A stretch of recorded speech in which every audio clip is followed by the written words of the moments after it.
제가 부산에 사역할 때 한 달에 한 번씩 김해교도소 또 안동교도소에 가서 장기수들을 말씀으로 양육을 했습니다. 그들은 다 살인범이었어요. 거기 조폭도 있었고 욱하는 밤에 친구를 찔러 죽인 청년도 있었고, 그들과 말씀을 나누는 기회가 아주 저에게 특별한 기회였는데요. 어느 날 안동교도소에 갔는데 그 교도관이 했던 얘기가 아직도 이렇게 귀에 맴돌아요. 그분이 그런 얘기를 했어요. 목사님, 여기 많은 사람들이 있는데 여기 있는 사람들 가운데 약 3분의 1 정도만 희망이 있습니다. 나머지 3분의 1은 평생 여기 왔다 갔다 살고요. 3분의 1은 아예 교화 불가능한 사람들이에요. 이렇게 안타까워하면서 얘기를 하시더라고요. 여러분, 우리가 사람에 대해서 어려움을 겪으면 가끔 이런 질문을 갖게 돼요. 사람은 근본적으로 바뀔 수 있는 건가? 사람은 정말 획기적으로 변화될 수 있는 건가? 이런 질문을 갖게 됩니다. 여러분, 사람은 근본적으로 바뀔 수 있는 걸까요? 있습니다. 비관적으로 말하는 사람들도 있지만 그렇지 않아요. 사람은 아주 획기적으로 변화될 수 있습니다. 요한서신을 기록한 요한이 그 증인입니다.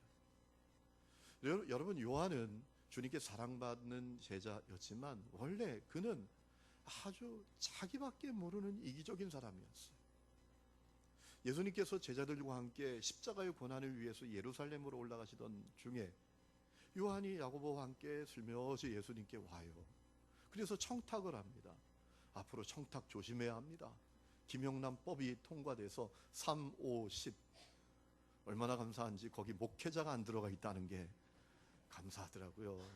좀 웃어주세요. 좀 긴장을 푸시고. 요한이 청탁을 해요.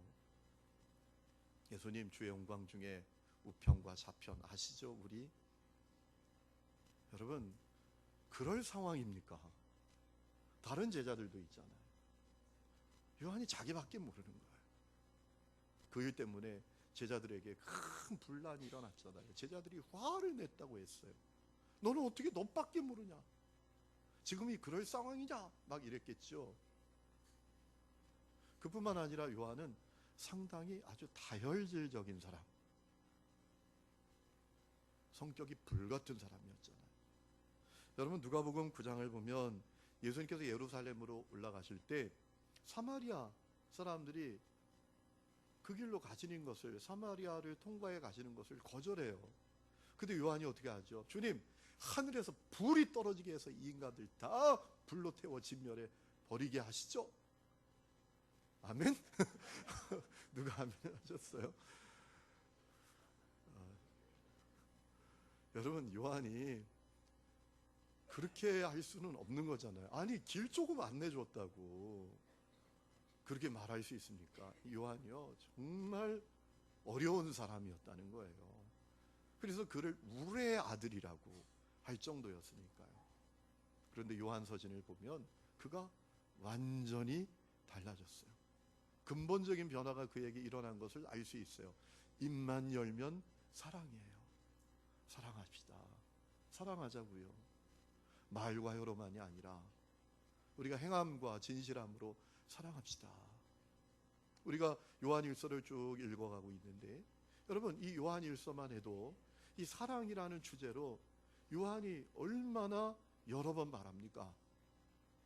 우리 오늘 본문은 세 번째로 보게 되는 거예요. 첫 번째는 요한일서 2장 1절부터 11절까지 사랑을 강조하죠.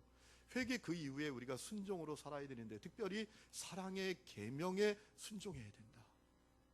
요한일서 2장 9절에 이렇게 말했죠. 빛 가운데 있다 하면서 형제를 미워하는 자는 아직도 어둠에 있는 자다. 2장 10절에 보면 그 형제를 사랑하는 자는 빛 가운데 거하게 된다라고 했어요. 사랑의 계명에 순종해야 빛 가운데 거하게 됩니다. 그도 그럴 것이, 여러분, 사랑하는 사람이 범죄할 수 있습니까?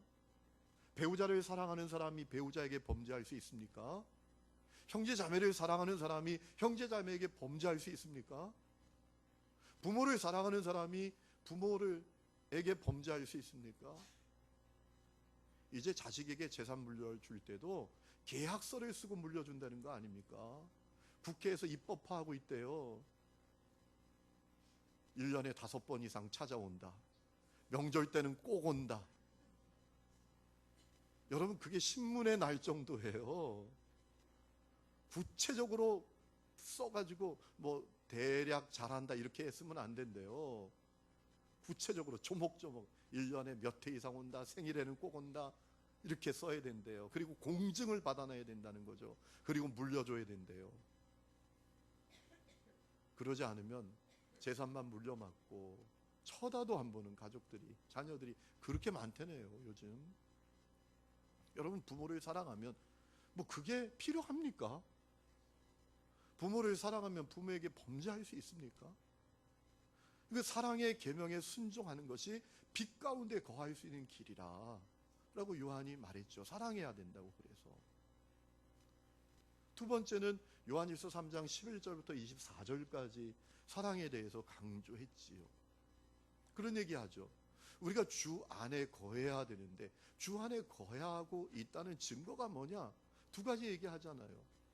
먼저 다른 사람은 몰라도 나 자신이 먼저 알 수 있는 내적인 증거. 요한일서 3장 4절에 주님의 깨끗하심과 같이 자기를 깨끗하게 한다는 거죠. 내가 주 안에 있다는 증거가 뭐냐? 내적 증거가 있다는 겁니다. 거룩하게 살기를 원하는 열망, 순결한 믿음을 지키려고 하는 열망, 갈망이 있다는 거예요. 주 안에 거하는 사람은. 여러분에게 그 갈망이 있나요? 두 번째, 주 안에 있다는 증거, 다른 사람도 다 알 수 있는 외적 증거라고 했죠. 사랑이죠, 사랑. 그래서 요한일서 3장 14절에 이렇게 말했죠. 우리는 형제를 사랑함으로 사망에서 옮겨 생명으로 들어간 줄을 안다는 겁니다. 사랑이 사망에서 생명으로 옮겨진 증거라는 겁니다. 사랑이 주 안에 거하고 있다는 증거라는 겁니다. 그럴 수밖에 없죠. 여러분, 우리가 예수 믿고 구원받는다는 것은 천국 가는 티켓 정도 거머쥐는 게 아니잖아요. 우리가 예수 믿고 구원받는다는 것은 우리 존재가 바뀌는 거예요. 아멘이십니까? 존재가 완전히 달라지는 거죠. 죄에서 거룩으로, 어둠에서 빛으로, 미움과 시기와 저주에서 사랑으로 완전히 존재가 바뀌는 거죠. 우리가 주 안에 있다는 외적 증거가 사랑이다. 사랑 중요하다 라고 요한이 말했잖아요. 그리고 오늘 세 번째로 이 사랑에 대해서 강조를 하는데, 오늘 본문의 내용은 한마디로 압축해서 말씀드린다면 사랑을 실천해야 한다는 거예요. 우리는 실천할 수 있는 사람들이라는 거예요. 여러분, 오늘 본문에서 먼저 요한은 사랑의 근원에 대해서 밝혀요. 사랑은 도대체 어디서 온 건가? 사랑은 누구에게 속해 있는가? 그 문제에 대해서 언급을 해요. 여러분, 사랑은 도대체 어디서 온 거죠? 사랑은 누구에게 속한 거죠? 하나님께. 아멘이세요? 사랑은 하나님께 속한 것이죠. 사랑의 근원은 하나님이시죠. 오늘 7절 말씀 보면 요한은 말하잖아요. 사랑하는 자들아, 우리가 서로 사랑하자. 사랑은 누구에게 속한 것이니? 하나님께 속한 것이다. 사랑은 하나님께로부터 온 겁니다. 사랑은 하나님께 속해 있습니다 라고 요한은 분명히 밝혀요. 그러면서 그 근거를 우리에게 알려요. 정말 사랑의 근원이 하나님이시고 사랑은 하나님께 속해 있다는 그 근거를 우리에게 알려줍니다. 자, 9절에 보면 이런 말씀이 있어요. 하나님의 사랑이 우리에게 이렇게 나타난 바 되었으니 하나님이 자기의 독생자를 세상에 보내주셨다는 겁니다. 그로 말미암아 우리를 살리려고 하셨다는 거예요. 여러분, 하나님이 사랑이세요. 사랑의 근원이십니다. 사랑이 하나님께 속해 있어요. 마치 거대한 물을 가두고 있는 댐이 갑자기 수문을 다 열고 엄청난 물을 막 쏟아 부어주듯이 사랑이 하나님께 속해 있고 사랑의 근원이 하나님이시기 때문에 하나님께서 우리에게 엄청난 사랑을 쏟아부어 주셨다는 겁니다. 그 첫 번째가 뭐예요? 예수님을 이 땅에 보내셨다는 거예요. 당신의 독생자를 이 땅에 보내셨다는 거예요. 여러분, 이것이 얼마나 놀라운 일입니까? 하나님이 어떻게 사람이 됩니까? 하나님은 시간을 넘어 계신 분이에요. 근데 그 하나님이 어떻게 시간 안에 들어오십니까?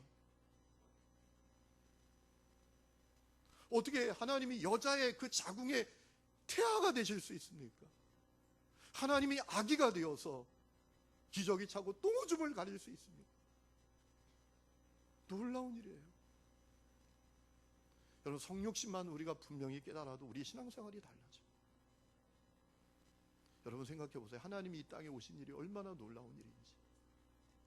아들 키우시는 분들은 아들 방에 들어가면 어떤 냄새가 나는지 아시죠? 아시나요? 모르시나요? 대답할 때까지 제가 여쭤야 되나요? 와, 아들 키우는 집은요, 아들 방에 딱 들어가면, 오, 저도 남자인데, 여러분, 냄새 나는 방에도 들어가고 싶지 않아요. 그런데 독생자를 이 땅에 보내주셨어요. 우리를 사랑하셔서. 엄청난 사랑이에요. 그뿐만 아니라 10절에 보면 이렇게 말씀하시죠. 사랑은 여기 있으니 우리가 하나님을 사랑한 것이 아니요 하나님이 우리를 사랑하사 우리 죄를 속하기 위하여 화목제물로 그 아들을 보내셨습니다. 하나님이 우리에게 엄청난 사랑을 쏟아부어 주셨는데 독생자를 십자가에 매달려 죽는 속죄의 제물로 내어주셨다는 거예요. 범죄하고 타락한 우리 살리기 위해서. 엄청난 사랑이죠.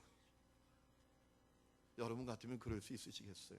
제가 말씀드리는 게 늘 있잖아요. 여러분, 이럴 수 있으십니까? 옆집 애가 뭘 잘못해서 교도소에 1년 가게 생겼어요. 걔가 너무 몸이 약해요. 여러분 집의 아이는 몸이 튼튼해요. 몸뚱아리가 얼마나 튼튼한지 그 아이에게 얘기할 수 있겠어요? 여러분, 야, 옆집 애가 몸이 저렇게 약한데 어떻게 교도소에 가서 1년을 버티겠니? 죗값을 치르겠니? 너는 튼튼하잖아. 네가 한 1년만 가서 대신 좀 살아줘라. 우리 가운데 그럴 사람이 누가 있어요? 하나님은 나를 살리기 위해서, 내 죄값 치르기 위해서 독생자를 십자가에 매달린 속죄의 제물로 내어주셨다. 그것이 하나님께 사랑이 속해 있다, 사랑의 근원이 하나님이시다라는 분명한 증거라는 겁니다. 요한은. 여러분, 요한은 왜 사랑의 근원이 하나님이시고 사랑이 하나님께 속해 있다는 사실을 언급하는 걸까요? 아주 중요한 이유가 있습니다. 우리에게 사랑의 가능성이 있고 우리가 사랑할 수 있는 존재가 되었다는 사실을 알려주기 위함이에요. 여러분, 하나님께 사랑이 속해 있어요. 하나님이 사랑의 근원이십니다. 그렇다면 누가 하나님처럼 사랑할 수 있습니까? 그게 중요하잖아요. 누가 하나님처럼 사랑할 수 있습니까? 잘 생각하셔야 합니다. 여러분, 요한이 사랑이 하나님께 속해 있고 하나님이 사랑의 근원이시다 라고 한 이야기를 우리가 붙들고 조금만 묵상하면 금방 답을 찾을 수 있어요. 누가 하나님처럼 사랑할 수 있나요? 하나님께 속한 사람.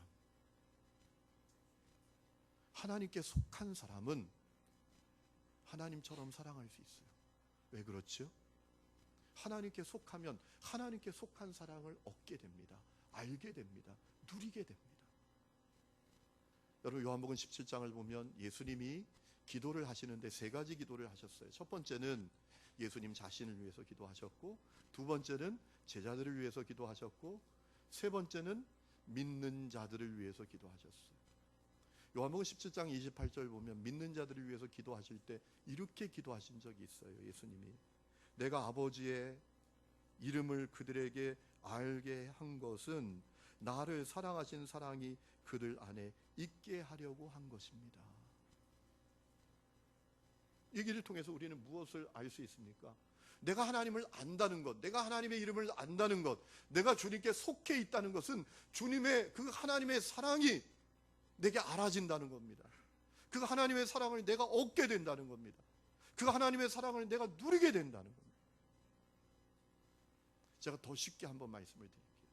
제가 교육전도사 생활을 할 때, 신학교 다닐 때 제가 지도하던 아이 가운데 너무너무 부러운 아이가 있었어요. 고등학교 3학년짜리였는데요. 이 아이가 고등학교 3학년이 됐는데도 공부를 안 해요. 맨날 교회 와서 살아요. 제가 걱정이 되는 겁니다. 아니, 고3인데 그래도 공부를 좀 해야 되는데. 그래서 그 아이를 어느 날 조용히 불렀어요. 야, 너 교회 와서 열심히 일하고 봉사하고 그러는 것도 참 좋은데 너 고3이지 않냐? 너 공부도 조금 해야지. 그래야지 대학도 가지. 네가 가진 꿈도 펼칠 수 있지. 그렇잖아. 그랬더니 그 녀석이 씩 웃으면서 저를 쳐다보여요. 그리고 하는 얘기가 뭔지 아세요? 전사님, 동인천에 가면 우리 아버지 빌딩이 몇 개예요? 그거 다 제 거예요. 우리 아버지가 다 저 주신다고 했어요. 그거 다 저에게 속한 거예요. 저는요, 그거 임대료 받아가지고 관리하면서 살면 돼요. 그때 제가 너무 부럽더라고요. 왜 부러워요? 저는 100번 깨도 100번 죽었다 깨도 그 아이의 아버지에게 속할 수가 없어요. 그런데 그 아이는요, 자기 아버지에게 속해가지고요, 자기 아버지에게 속한 빌딩을 다 자기 거라고, 자기가 누리고 있다고. 지금 생각하면 막 후회될 일이 있어요. 그 다음에 했던 얘기가 있거든요. 그 아이가 뭘 하는지 아세요? 전사님, 앞으로 돈 필요하면 저한테 얘기하세요. 제가 그걸 공직해 놨어야 되는데 녹음을 해놓든지 지금 어디 사는지도 모르겠으니 찾아야 되겠어요. 여러분, 사랑은 하나님께 속해 있어요. 사랑은 하나님에서 나옵니다. 그렇기 때문에 하나님께 속한 사람은요, 하나님께 속한 사랑을 알게 됩니다. 얻게 됩니다. 누리게 됩니다.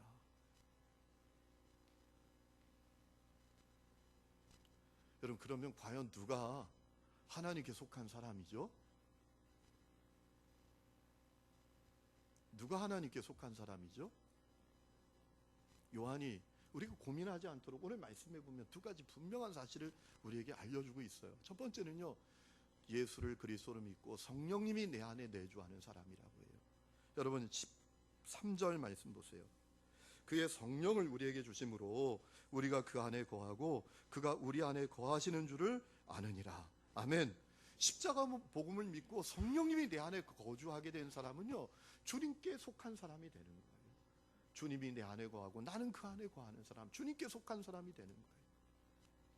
또 누가 주님께 속한 사람입니까? 알 수 있는 중요한 사실을 요한이 알려줬죠. 예수님을 하나님의 아들, 나의 주, 나의 그리스도로 고백하고 시인하는 사람이죠. 여러분, 15절 말씀해 보면 이렇게 말하죠. 누구든지 예수를 하나님의 아들이라 시인하면 하나님이 그의 안에 거하시고 그도 하나님 안에 거하느니라. 아멘. 예수님을 나의 주, 나의 그리스도, 하나님의 아들로 고백하면 그는 주님께 속한 자가 되는 거예요. 여러분, 이 말씀을 통해서 우리가 주님께 속했는지 점검해 볼 수 있어요. 여러분 속에 성령님이 계십니까? 아멘이시죠? 여러분이 예수님을 하나님의 아들, 나의 주, 나의 그리스도로 고백하십니까? 아멘이시죠? 그렇다면 여러분은 주님께 속한 사람들이에요. 하늘이 두 쪽 나도 주님께 속하는 분들이 있어요.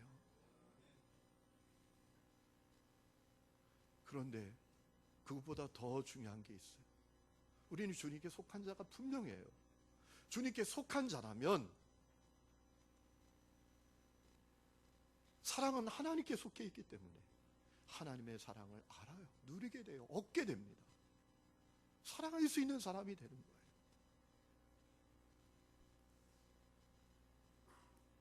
그래서 요한은 사랑하면서 살아야 된다는 거죠. 우리에게 사랑하며 살아야 한다고 권면하고 있는 거예요. 여러분, 사랑은요, 습득하는 게 아닙니다. 사랑은 유전으로 받는 것도 아닙니다. 사랑은 내가 예수를 그리스도로 고백하고 성령님이 내 안에 오시는 그 사건을 통해서 내가 새롭게 영적으로 출생할 때 내 안에 부어지는 선물이에요. 아가페예요.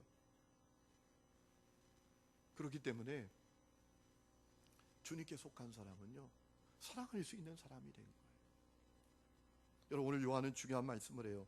16절에 보면 하나님이 우리를 사랑하시는 사랑을 우리가 알고 믿었지 않느냐는 거예요. 주님께 속한 사람은요, 나를 향한 하나님의 사랑을 알고 믿어요.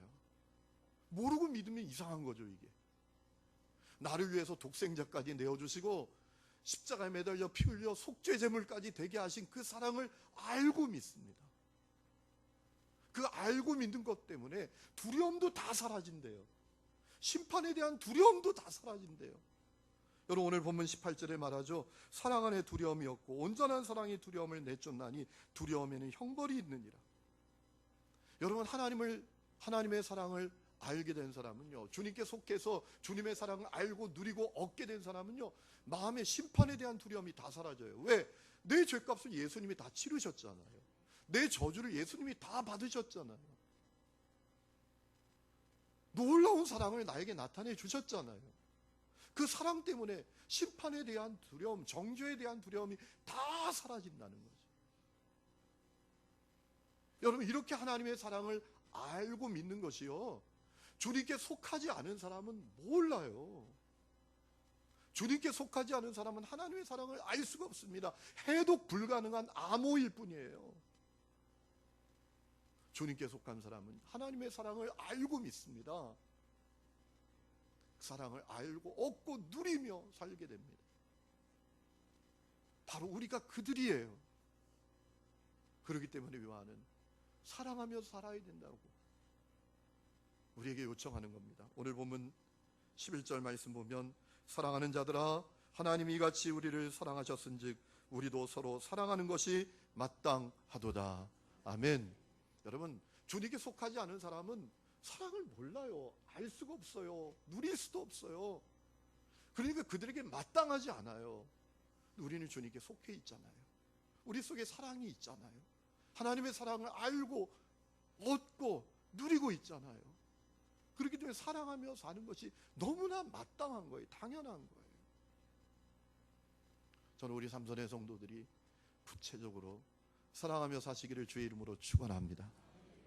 우리가 사랑하며 살 때 주님이 우리에게 주시는 놀라운 축복을 요한은 우리에게 두 가지 알려주고 있어요. 첫 번째, 놀라운 하나님의 임재를 누리게 된대요. 오늘 12절 말씀 보면 어느 때나 하나님을 본 사람이 없을 때 만일 우리가 서로 사랑하면 하나님이 우리 안에 거하시고 라고 했어요. 여러분, 출애굽기 33장을 보면 모세가 하나님의 영광을 경험하고 하나님의 얼굴을 보고 싶었어요. 하나님 말씀하십니다. 하나님 얼굴을 못 본대요. 하나님의 얼굴을 보고 살 자가 없대요. 여러분, 우리가 하나님의 얼굴을 볼 수 없지만 하나님의 놀라운 임재는 누릴 수 있어요. 언제입니까? 사랑할 때. 다시 읽어볼까요? 어느 때나 하나님을 본 사람이 없지만 만일 우리가 서로 사랑하면 하나님이 우리 안에 거하시게 된다. 주님의 놀라운 임재를 누리게 된다. 사랑하면 주님의 놀라운 임재를 경험하게 됩니다. 어떤 사람은 이상한 데 가서 주님의 임재를 경험하려고 해요. 황홀경을 통해서 직통계시를 통해서 주님의 임재를 경험하려고 하는데 그렇지 않습니다. 사랑하면 주님의 놀라운 임재를 경험하는 거예요. 그래서 정말 사랑하는 사람을 보면 얼굴이 달라요. 표정이 영성이에요. 그 사람은 얼굴이 전도지예요. 그냥. 또 하나 주시는 축복이 있어요. 주님의 사랑이 우리에게 완성되는 거죠. 12절 다시 읽습니다. 어느 때나 하나님을 본 사람이 없을 때 만일 우리가 서로 사랑하면 하나님이 우리 안에 거하시고 그의 사랑이 우리 안에 온전히 이루어지느니라. 아멘. 하나님의 사랑이 우리가 사랑하면 우리 안에서 완성된대요. 온전히 이루어진다. 이 표현은 히라보로 텔레이오오라는 표현인데 번역하면 어떤 뜻인가 하면 성취되다, 완성되다, 최고의 단계에 이르다, 이런 뜻이에요. 우리가 사랑하면 하나님의 사랑이 우리에게 성취됩니다. 우리를 통해서 성취됩니다. 사랑의 계명이 우리가 사랑하지 않으면 그저 공허한 계명일 뿐이에요. 성경책에 써 있는 글자일 뿐입니다. 그러나 우리가 사랑하면 주님의 사랑이 우리에게 성취되어서 우리가 구원을 받았던 것처럼 우리가 사랑하면 주님의 사랑이 성취됩니다. 주님은 십자가에 죽어야 되겠다고 생각만 하신 게 아니잖아요. 주님은 내가 사람으로 저 땅에 가야 되겠다고 생각만 하신 게 아니잖아요. 성취하셨잖아요. 완성하셨잖아요. 여러분, 우리를 통해서 그 역사가 일어날 수 있어요. 우리를 통하여 사랑의 완성이 일어나고 생명의 역사, 살림의 역사가, 구원의 역사가 일어날 수 있어요. 얼마 전에 국회 입법조사처에서 OECD에서 조사한 자료를 발표했는데 그 조사 내용 가운데 안타까운 내용이 있습니다. 우리나라가 사회적 관계 지수, 다시 말하면 사회 구성원들의 상호 지지 정도를 나타내는 지표가 조사한 36개 나라 가운데 꼴찌라는 겁니다. 10점 만점에 0.2점. 36개 나라 국민들에게 물었대요. 2,000명씩 물었답니다. 당신이 심각한 어려움에 빠져 있을 때, 도움받기를 원할 때, 도움이 필요할 때 기댈 수 있는 친구, 가족이 있습니까? 라고 물었더니 36개 나라 가운데 우리나라가 꼴찌예요. 없다는 거죠. 10점 만점에 0.2점. 최하위. 가족이 없는 게 아니잖아요. 친구가 없는 게 아니잖아요. 자식도 없는 게 아니잖아요. 형제 자매가 없는 것도 아니잖아요. 그런데 내가 정말 큰 어려움에 처했을 때 기댈 수 있는 친구가 없대요. 가족이 없대요. 그것이 우리 사회의 현실이래요. 왜 그렇게 됐죠? 우리 사회가 팍팍한 경쟁 사회가 되어버렸고 너무나 이기적인 사회가 되어버린 거예요. 중앙대학교 사회학과 교수인 이병훈 교수님이 말을 빌리면 우리 사회가 사막이 되어가고 있다는 거죠. 삶이 너무나 각박하고 메말라 있다 보니까 자신의 생존 문제가 최우선인 사회가 되어버렸다는 거예요. 쉽게 말하면 전쟁터가 되어버렸다는 거예요. 여러분, 전쟁터에서는요, 전쟁터 한복판에서는요, 옆에 사람 돌아보고 살리고 이럴 여유가 없어요.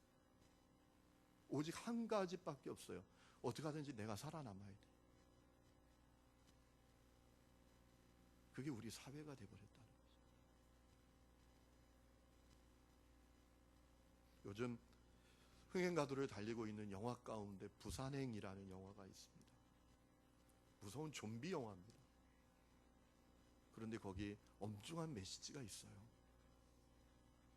사람들이 바이러스에 감염됩니다. 그러면 막 괴물 같은 좀비로 변해서요, 다른 사람을 눈에 보이기만 하면 물어뜯는 거예요. 거기 물린 사람은 또 감염되어서 좀비가 돼요. 그래서 막 우리 국민 전체가 좀비가 돼가는 거예요. 부산 딱 빼고 다 초토화되는 거예요. 그런 일이 벌어진 거예요. 그때 공유라는 멋진 배우 있죠. 아주 키 크고 우리 아들 닮았는데 믿어주세요. 그런데 딸을 데리고 부산으로 가는 KTX를 타고 가다가 그 일의 한복판에 서게 된 거예요. 기차 안에 있는 좀비들과 싸우게 된 거예요. 살아남기 위해서 몸부림치게 된 거죠. 그런 내용이에요. 그런 줄거리예요. 그런데 그 영화가 엄중하게 말하고 있는 게 있더라고요. 우리 사회가 극단적인 이기주의 사회가 돼버렸다. 그 영화를 보면 개인의 이기주의가 얼마나 문제인지가 나와요. 그 바이러스가 왜 사람들이 그렇게 어렵게 했는가 하면 펀드 매니저들 때문에 그래요. 펀드 매니저들이 주가 조작을 해서 한 회사를 그냥 무너지게 만들어요. 그래서 그 회사가 방치되면서 그 균이 퍼져버린 거예요. 바이오 기업이.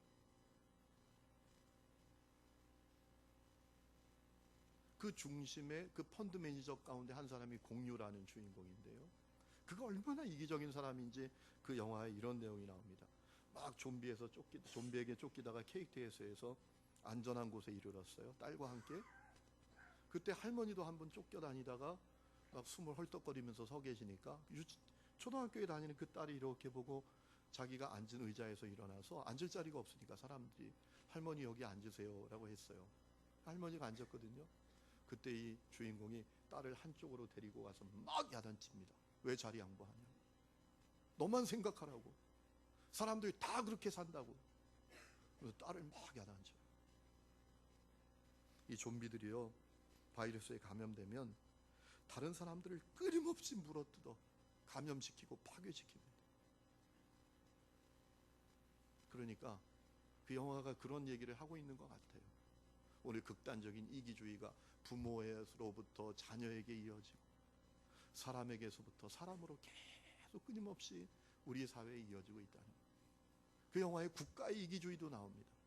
사람들이 그 바이러스에 감염되어서 좀비가 되어가고 있는데 권력을 가진 사람들, 국가는 방송으로 거짓말을 해요. 지금 그 사람들이 시위대라는 거예요. 다 진압하고 있고 안정을 찾고 있으니까 여러분 동요하지 말라, 책임지지 않으려고, 권력을 잃어버리지 않으려고 거짓말을 하는 거예요. 그래서 사람들이 다 죽어나가는 거예요. 국가, 권력의 이기심에 대해서도 고발을 하더라고요. 공동체 이기심도 고발을 해요. 이 주인공이 딸을 데리고 대전역에 내렸어요. 안전한 줄 알고. 그랬는데 막 좀비들이 쫓아오니까 떠나는 KTX에 억지로 타게 됐어요. 근데 좀비가 가득한 거예요.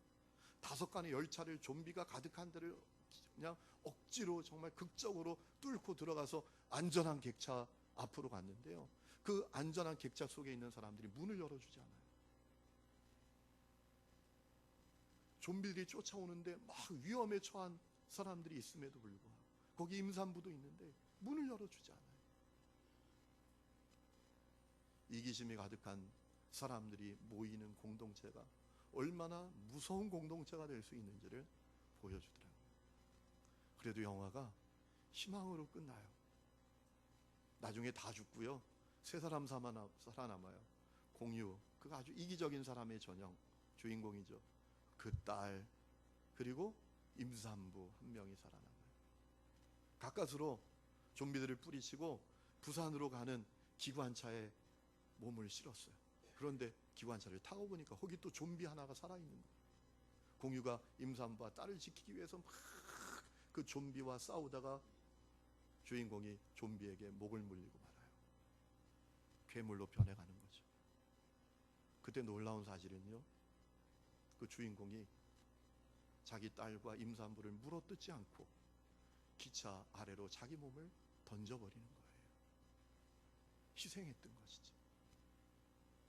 자기 딸과 임산부를 살리기 위해서. 그것은 가능한 일이 아니에요.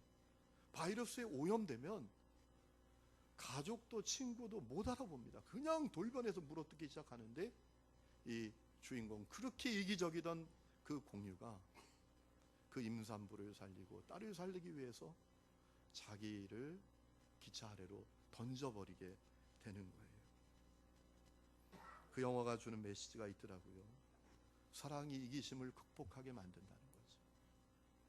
사랑이 세상을 살릴 수 있고 생명도 살릴 수 있다는 거죠. 사랑하자는 거더라고요. 사랑이 이기심을 극복하게 만들 수 있더라는 거죠. 여러분, 오늘 세상이 극단적인 이기심으로 가득하죠. 그래서 사람들이 전쟁터 같은 세상에서 삽니다. 흐느껴 울고 있습니다. 지금도 수많은 사람들이 마음으로 펑펑 울고 있습니다. 죽고 싶은 마음을 가진 사람들이 한둘이 아닙니다. 정말 사랑이 필요한 시대입니다. 그런데 누가 사랑을 줄 수 있습니까? 요한은 말합니다. 사랑은 하나님께 속해 있고 하나님이 사랑의 근원이심에 하나님께 속한 사람들이 사랑을 줄 수 있다는 거예요. 하나님께 속해 있는 교회가 사랑을 줄 수 있다는 거죠. 그거 기억하자라는 거예요. 여러분, 그런데 우리는 사랑으로 살고 있습니까? 우리는 사랑할 수 있는 공동체입니까? 영화 이야기 나왔으니까 영화 얘기 하나 더 하고 마치려고 그래요. 어떤 분은 목사님 맨날 영화만 보러 다니나? 꼭 필요한 것만 봅니다.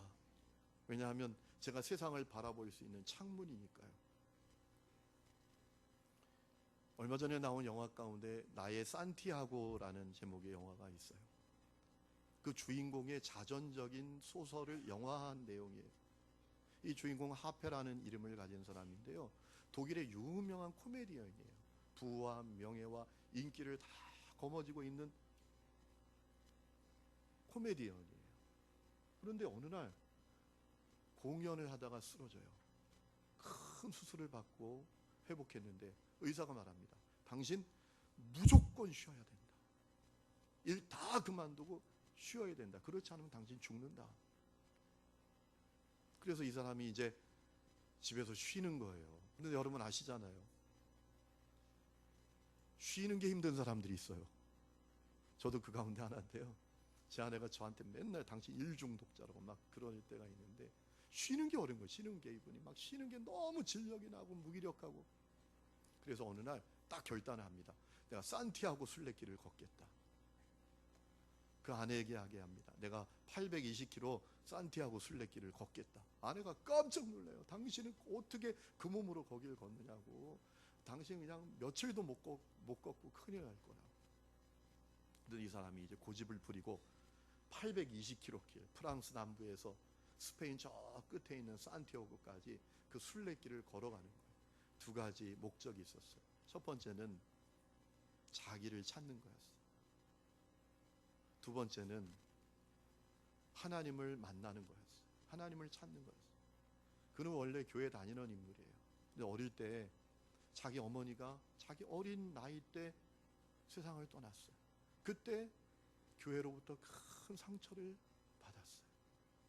그래서 교회에 대해서, 하나님에 대해서 문을 다 닫았어요. 마음의 문을. 그런데 인생의 위기 앞에 서니까 하나님을 찾고 싶은 거예요. 그래서 그 길을 걷는데 얼마 동안 걷다가 그 사람이 하나님을 만나게 돼요. 걸어가면서 펑펑 울어요. 하나님을 만나게 된 거죠. 그 영화 중에 아주 인상 깊은 내용이 나왔어요. 이 주인공 하페가 함께 걷던 여행객과 대화를 나누던 가운데 자기가 왜 교회에 대해서 마음의 문을 닫았는지를 이렇게 말해요. 자기가 생각할 때 하나님은 멋진 영화 같은 분이시라는 거죠. 교회는 그 멋진 영화를 상영하는 극장과 같다라고 말해요. 그리고 그분이 그런 얘기를 해요. 그 얘기가 제 가슴을 막 때렸어요. 그 앞에가 이런 얘기를 해요. 그런데 극장이 그 멋진 영화를 엉망으로 만들어놨다. 그 이야기를 듣는데 제 마음이 막 울리는 거예요. 제 가슴이 막 찔리는 거예요. 하나님은 멋진 영화고 교회는 그 멋진 영화이신 하나님을 상영하는 극장인데 극장이 멋진 영화를 엉망으로 만들어놨다. 여러분, 오늘 우리의 모습이 그렇지 않나요? 우리가 어떻게 멋진 영화이신 하나님을 엉망으로 만들지 않는 극장이 될 수 있을까요? 다른 것은 없다고 믿습니다. 사랑의 계명을 완성시키는 것이죠. 오늘 본문 21절에 요한이 결론적으로 말합니다. 우리가 이 계명, 사랑의 계명을 주께 받았나니 하나님을 사랑하는 자는 또한 그 형제를 사랑할지니라. 아멘. 사랑하면 되는 거예요. 사랑의 계명을 완성하면 돼요. 그 역사가 여러분 가운데 있기를 주의 이름으로 축원합니다. 기도하겠습니다.